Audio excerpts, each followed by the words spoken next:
plan to expand the country's ocelot population. There are just 120 of them remaining in the U.S., and they're all right here in the valley. The government's now deciding on a new permit to introduce new ocelots to an area including northern Starr County. As Channel 5's Christian Von Preissing reports, they need your input. Right now, the last steps to securing a permit are underway to take the endangered ocelot population from its limited, vulnerable areas in Cameron and Willacy counties and give them more space to roam 100 miles west of there.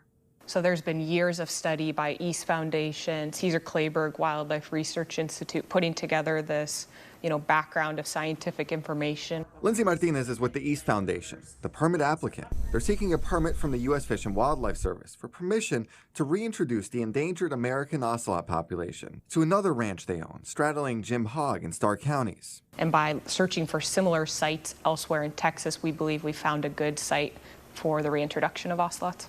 First, they had to conduct years of research to understand the conditions ocelots need to survive. The East Foundation's ranch, El Sal's in Willacy County, is home to dozens of ocelot.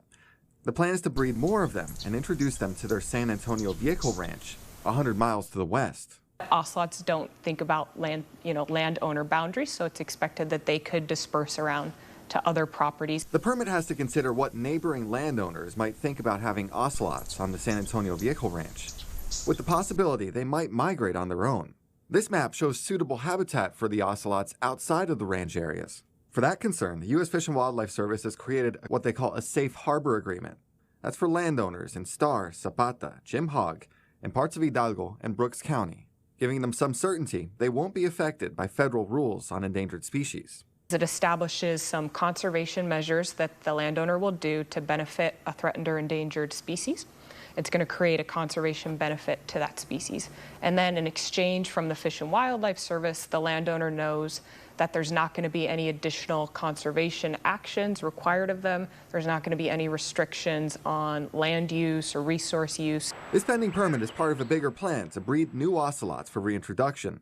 That's being led by the Caesar Kleberg Wildlife Research Institute, which just received a federal $12.2 million grant to fund a captive breeding facility. Conservationists have been working to collect a bank of ocelot genes over the last several years, which will be used in the artificial insemination. And so it's going to take some time for that facility to be built, to populate it with some ocelots, to be breeders there, to breed, some successful generations of new kittens, and then put them through a behavioral preparation, experience where they'll learn to hunt, socialize, move around the habitat. That long-term goal will take years, but the groundwork is underway now. We're really excited to be starting things with, preparing that breeding program and having the policy in place so that we can get this going and help ocelots. An effort to create a new home for an iconic South Texas species is underway and pending approval.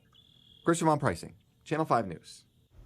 Well, public comments will be open until October 16th. You can comment online or by mail. We'll have that information up for you on krgv.com after the newscast.